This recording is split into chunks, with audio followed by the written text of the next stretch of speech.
When I was in college, I used to house sit for a family for a few years when they would go on their annual family vacations. I've had a handful of other scary, creepy experiences, but the one I want to talk about today was the one that forced me to quit house sitting for them. I was in my 20s and was trying to make ends meet. House sitting was one of the many side hustles I had. The family would be going on a 2-week vacation abroad and wouldn't have any service, so if anything went wrong, I would have to call the police or their relatives depending on the situation. Please keep in mind that I've already had a few creepy experiences with their house prior to this, but it was never scary enough to deter me because they paid me very well. I used to work at an animal shelter, so I was well versed in animal care, and I knew about cat behavior. This family had 4 cats who were all very well behaved. For the first few days, all was well. I slept in the guest bedroom and went to school from their house because they lived close enough to where I could just walk to class and didn't have to pay for parking or bring lunch since I could just go back to their place. Then the issues began after a few days. My boyfriend at the time came over with dinner to keep me company, as he knew I was always a bit creeped out by the house. We sat in the guest bedroom and watched TV for a few hours eating, until he said he needed to go home. Sometimes he'd sleep over, but he told me on this particular night that he had a strong gut feeling he needed to sleep at home. He urged me to go home because that gut feeling he had was really bad. At that point, it was around midnight, and to be honest, I didn't want to go home. To put it bluntly, I have a complicated home life and didn't get along with my parents. The only time I'd get a break from home was the annual house sitting once a year, and I didn't feel like wasting it. My only sibling, who's also my best friend, moved out due to the toxicity, and honestly, home wasn't home without them anymore. I told him that I'll be fine, and I'll lock up after he left. He was still really uneasy, and tried to persuade me to go home once again. He tried to explain that while he had slept over before, for some reason tonight the house just felt unsettling. I thought it was because the house was over a century old, but it was just renovated, so I felt better about it. I reminded him that there was a home security alarm that I always set, the neighborhood was safe, and I had 4 friendly cats with me. He reluctantly left and drove home, and that was when it started happening. I shut all the doors and windows, locked everything, and set the security alarm. Once I got comfortable in bed, the TV started to turn on by itself. We were just using the TV, so I thought I accidentally sat on the remote, but I saw the remote on the nightstand. I quickly turned it off. Just as it went off, it turned back on. I thought it was strange since the TV was working perfectly the entire night, but it was even stranger that when the TV turned on by itself, it went to this off channel like it was just black and white, like it had no signal. So I kept turning it off, and it kept turning on. I began to freak out and unplug the TV entirely. Even though I'd had creepy experiences before in this house, this one had never happened before. I told myself that the house was just renovated, maybe there were some wiring issues. I still didn't go home and went and slept on the couch instead. The next day, my boyfriend came over again. I told him about what happened the night before, and he told me that I should have just went home. I was pretty freaked out, but honestly, it was still not as bad as having to deal with my family. That night, we had dinner together again and watched a movie in the living room. For this next part, I do have to explain the house structure. The house is 2 floors. There's a first floor where you come in through the front door straight into the living room, and the second floor is actually the basement, which is essentially a big living room with another room that can be used as a spare bedroom. The stairs leading downstairs are incredibly creaky and creepy. I don't understand why they didn't fix it during the renovation. As for the cats, they love to be everywhere and anywhere. They all had the personality where they wanted to be around you, but not necessarily held or cuddled. They were all pretty calm cats that liked quieter environments. Of the 4 cats, there was one cat that was the youngest at around 3 years old, and he was just a bit smaller than the other 3. That night, as we watched the movies, my blood ran cold as I heard sounds from the basement that sounded like an infant crying. My boyfriend froze as he slowly turned to look at me, as if signaling to me silently if I heard it too. I remembered from my time working in the animal shelter during my training that sometimes cats sound like babies, especially if they're in duress. As I mentioned earlier, the cats like to be around people and will follow you around the house, but not close enough to cuddle. I counted and only counted 3. The little younger cat was missing. I figured it must be the younger cat and went downstairs to the basement where I found it stuck in the spare room. He was smaller but more energetic than the other cats. He somehow closed the door behind him and was stuck in the room all alone. I carried him up the stairs and we resumed the movie. Mid-movie, we did pause it as it was time to feed the cats. The owners had a strict food schedule for their cats. The cat's food station was in the kitchen, and the kitchen was the only area that connected to the basement. To best explain the layout of the house, the main entrance connects to the living room. The living room then diverges into two different sections. One connects to the kitchen, and the other connects to three bedrooms. One being the spare bedroom, a master bedroom, and another bedroom that belongs to the family's child, with the living room being connected to the kitchen as well. The kitchen was the connecting area where you must enter it to go to the basement or living room. For these cats, the only time that they didn't want to be around humans was while they were eating and after they ate, as they like to take naps or rest with their full bellies. They like to nap in the master bedroom or the teenager's room, as it smells like their family. They always did this every year that I babysat them, so it wasn't new. It also wasn't unusual to not see them for a little bit after mealtime. We finished our movie and went into the kitchen, void of any cats. As we were enjoying dinner, we both once again heard crying noises from the basement. It was naturally louder because we were in the kitchen, which was closer to the basement. I didn't see any cats in the kitchen, and I didn't think to check the living room because I was panicking internally. My boyfriend was visibly creeped out, and I told him I'd check it out since it was likely the cat again. I couldn't help but notice that the cries sounded a little different from earlier. It was more frequent and higher pitched. I turned on the lights to the basement and slowly crept down the stairs, saying the cat's name. With each step, the crying got louder, but when I finally made it down, the crying abruptly stopped. I checked the spare room, any crevices, and under the couch. He was nowhere. At that point, I was feeling so scared, I could hear my heartbeat in my head. I don't even go on regular walks, I definitely don't jog, and I absolutely don't run, but I ran up those stairs like my life depended on it. When I got back into the kitchen, I felt my whole body go cold as my heart sank. My boyfriend was standing in the kitchen with a horrid look on his face, as all four cats surrounded him. He told me that as I went down the stairs to the crying noises, the four cats came out at the same time from the area where the bedrooms were. No cat had been downstairs the entire time.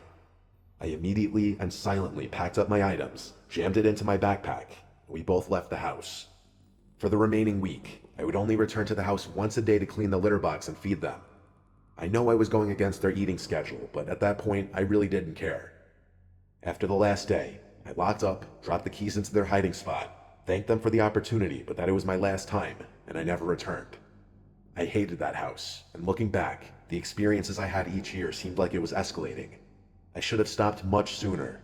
I still remember calling my sibling during the drive to my parents' house after the incident.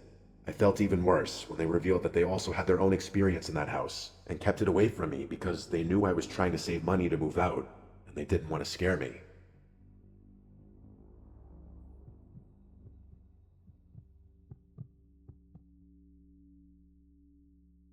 First, I'll start off with descriptions of all of those involved. My name is Kelsey. I was 17 years old at the time of this event. I'm 5'3". My friend Haley's 5'8". My friend Sammy is 5'7". It was March 19th, 2016. I was dog sitting at my mom's friend's house for some extra cash to help me out before going off to college next year. It was a cool spring night.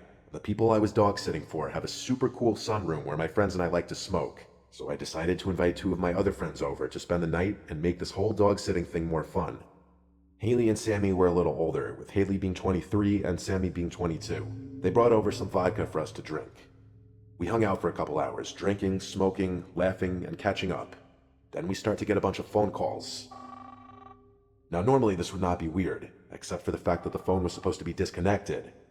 We ignore the first couple phone calls, thinking they'll leave a message or a call back in the morning, as it was nearly midnight. The calls were persistent, and we could tell this person was not going to leave us alone until we answered. Sammy decided to answer the phone, and there was a man on the line, claiming to have the owner's wallet at a gas station 25 minutes from the house, which did not make sense. This man insisted that we come pick up the wallet now, which we all found extremely odd. After minutes of this man insisting that it was urgent that we come pick up the wallet, Sammy finally got the man to understand that we were not leaving the house, and that we'll get it in the morning. We hung up the phone and all got a weird feeling in our stomachs. We grabbed the dog, Willis, and run into the back bedroom, shut all the blinds, and locked the door. We already have impaired judgment because of the weed and booze. We talk things out, and we decide we were just being paranoid, and the man was just trying to make sure we get the wallet back to the owner safely. Hours go by of us drinking and smoking some more. Then we decide to watch a funny movie and make some food to calm down and get ready for bed that night. We move from the sunroom to the living room and pop in a DVD. The sunroom is located in between the kitchen and living room of the house and the backyard by the pool. The door in between the pool and the sunroom does not have a lock on it, but the door that's in between the kitchen living room and the sunroom does not have a dog door for Willis to go out back to go to the bathroom. So we all agree that, although we were a little spooked by the phone call, we were in a safe neighborhood, and Willis would bark if anything were to come to the door. Time creeps by. We were laughing on the couches, Haley and I sitting next to each other on one, and Sammy across the room on the other. The clock struck 3 a.m., and that's when things started to get creepy. Remember earlier how we left the lockable door open to the sunroom so that Willis could get outside to pee? That's where he entered from. I'm fully immersed in the comedy, but you ever get that unexplainable feeling that you're being watched by somebody? That feeling suddenly became overpowering. I turn towards the kitchen and see a dark mass hunched over in the kitchen. I freeze and for a second think I'm seeing things. I watch as this mass reaches up into the cabinet, and that's when I realize there's someone in the house. I nudge Haley's side with my elbow and say real quietly, "Haley, I think there's somebody in the house." She looks into the kitchen and screams bloody murder. This dark mass then whips his head around and looks directly at me. We make eye contact, and I felt my entire body tense up. All I could see were his piercing blue eyes contrasting against the orange lamp just below the cabinet on the table. Everything else was covered by his black hoodie, pants, shoes, and gloves. He even wore a ski mask that covered up to his nose and mouth. Sammy then gets up to look at what Haley and I are staring at, and somehow musters up the courage to yell, "Get the fuck out." He calmly closes the cabinet and slowly walks out the sunroom doors. We immediately get up and rush to the corner of the room farthest from where he was crouching and call 911. They arrive 3 minutes later and search the entire apartment, take our statements, and sit outside the house for the rest of the night to see if the intruder would come back. The three of us did not stick around long enough to see if he would. We leave our booze, weed, and my car all at the house with the cops and the dog and head home. We come back the next day to find clothes all throughout the house messed with, and crumbs by the doggy door, understandably so Willis wouldn't bark at whoever came in. To this day, we still have no idea who called us and or who came into that house. I have not been back since.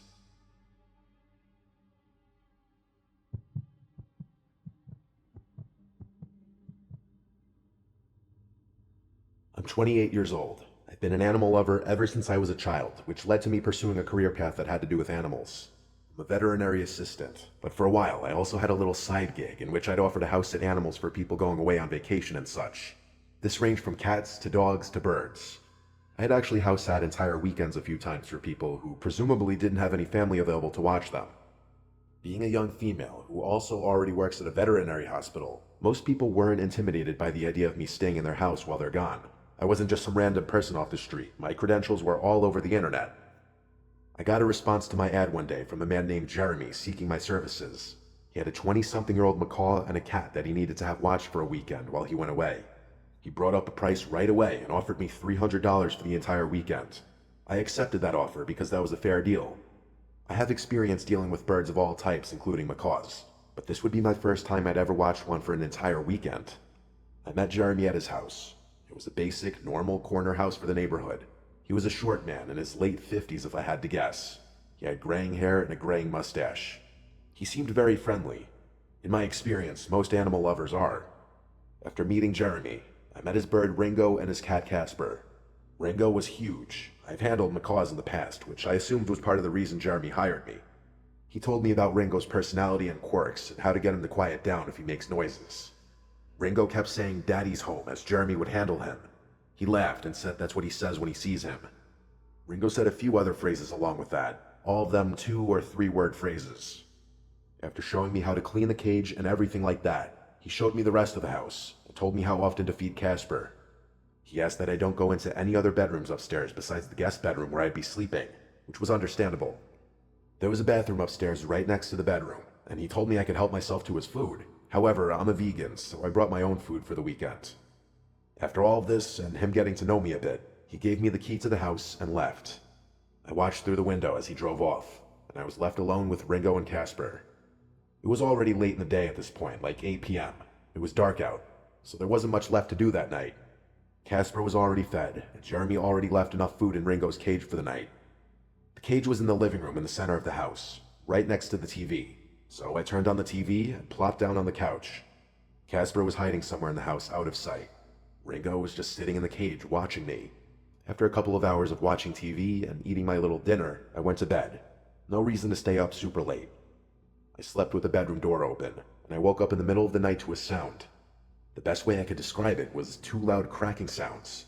I sat up and listened for a second. Nothing, so I laid back down and went back to sleep. There was a giant bird in a cage downstairs. Hearing sounds was not unexpected. The next day was pretty easy. I cleaned up Casper's litter box, fed him, and fed Ringo.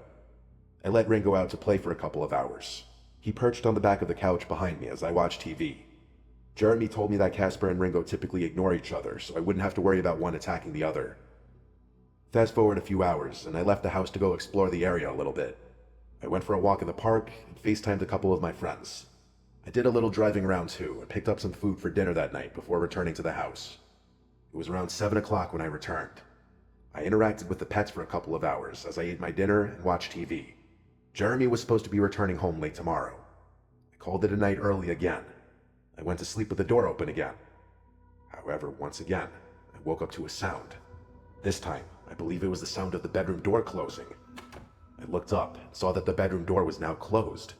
While the windows were open, there was little to no wind to create a draft. This was weird. I also could hear sounds from downstairs. It sounded like Ringo moving about in his cage, talking. I got out of my bed to check on him and make sure he's okay.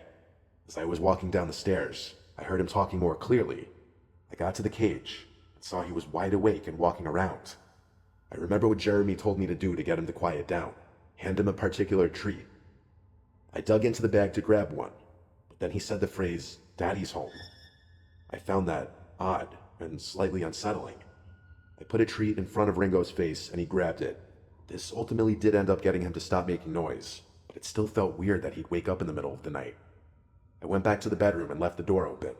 I fell back asleep, and I shit you not, I woke up once again, maybe a little more than an hour later.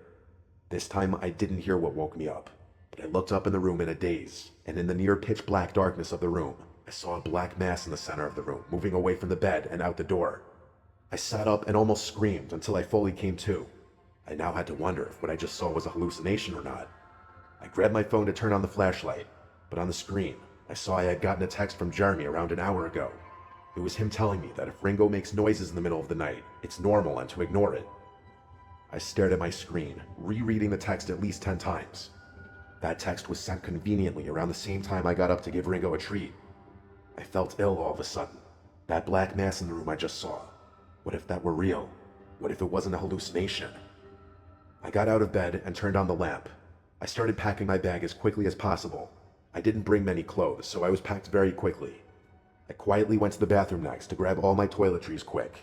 And then I tiptoed back out of the bathroom, and I was in the near pitch black upstairs hallway with all the bedroom doors. I looked down the hallway, and I could swear I heard the faintest sound coming from one of the bedrooms. I don't know why, but this overwhelming curiosity almost hypnotized me, and I crept down the hall to what I presumed to have been the master bedroom. I put my ear up close to the door, and I heard a rattling sound. It sounded like a bed rocking. He was in there. That fucking creep. I knocked on the door and said, "Jeremy, are you in there?" The rocking sound stopped. There was now dead silence. I repeated myself, and this time said, "If you're in the house, I need to know right now before I leave." Still silence. I left the house in a hurry, leaving the key on the table, and I didn't look back. On my drive home, I sent him a long voice text, saying I'm considering reporting this to the authorities as some sort of stalker or breach of privacy situation, and that I was extremely disturbed that he was in the house. He immediately tried calling me 3 times, but I was honestly too scared to pick up. He then sent me a text apologizing and stating that his brother unexpectedly came home that night. I knew it was complete horseshit. I demanded he just pay me and I won't pursue this any further. He sent me a payment via Zelle, and that was that. I hate to even mention this part, but the next day, I realized I was missing a certain article of clothing from my bag that I know for a fact was grabbed out of my bag by him. I have largely chosen to block this memory out. This will be the first and last time I ever write a detailed recounting of this experience.